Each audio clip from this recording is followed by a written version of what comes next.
राधे राधे बच्चों, आपकी एग्ज़ाम की प्रिपरेशन अच्छी चल रही होगी।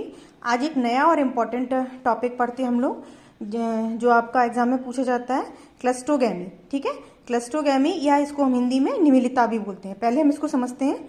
आप क्लस्टोगैमस फ्लावर ऐसे पुष्प होते हैं, ऐसे फ्लावर होते हैं जो कभी नहीं खिलते हैं, यानी कि जो फ्लावर खिलते नहीं हैं उनको हम क्या बोलते हैं, क्लस्टोगैमस फ्लावर बोलते हैं।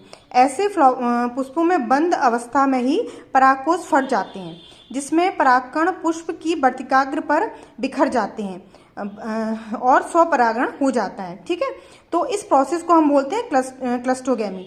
और इसके एग्जाम्पल हैं जैसे गुलमेहंदी, बायोला, मूंगफली और खट्टी बूटी। ठीक है, अब इसको आप समझिए, ये तो जो आपको डेफिनेशन लिखनी है, इस पूरी प्रोसेस को हम बोलते हैं क्लस्टोगैमी। और इसमें आपको मेन चीज़ ये समझनी है कि ये प्रोसेस उन फ्लावर में होता है जो फ्लावर कभी खिलते नहीं है, और ऐसे फ्लावर को हम क्लस्टोगैमस फ्लावर कहते हैं। ठीक है, और इसमें क्या होता है कि हमेशा स्वपरागण ही हो सकता है, क्योंकि ये फ्लावर बंद होते हैं, तो उसमें जो फ्लावर का मेल पार्ट और फीमेल पार्ट है वो फ्लावर के अंदर ही होता है ना। जैसे कि उसमें एंथर और पॉलिन ग्रेन वगैरह ये सारे सब अंदर ही होंगे। ठीक है, तो इसमें क्रॉस पॉलिनेशन नहीं हो सकता है, पर परागण की क्रिया नहीं हो सकती है, केवल स्वपरागण की क्रिया हो सकती है।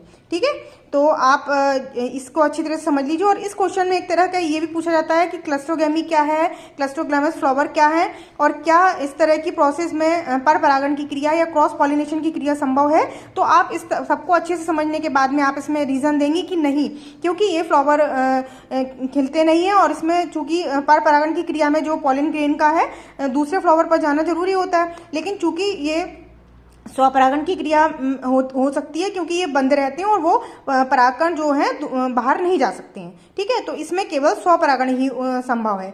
तो इसको आप अच्छी तरह से समझ लीजिएगा। और क्लस्टोगैमी क्या होती है, क्लस्टोगैमस फ्लावर क्या होते हैं, और इस क्वेश्चन को किसी भी तरह से पूछ लिया जाए वो आप अपनी समझ के अनुसार इसका आंसर अच्छे से दीजिएगा।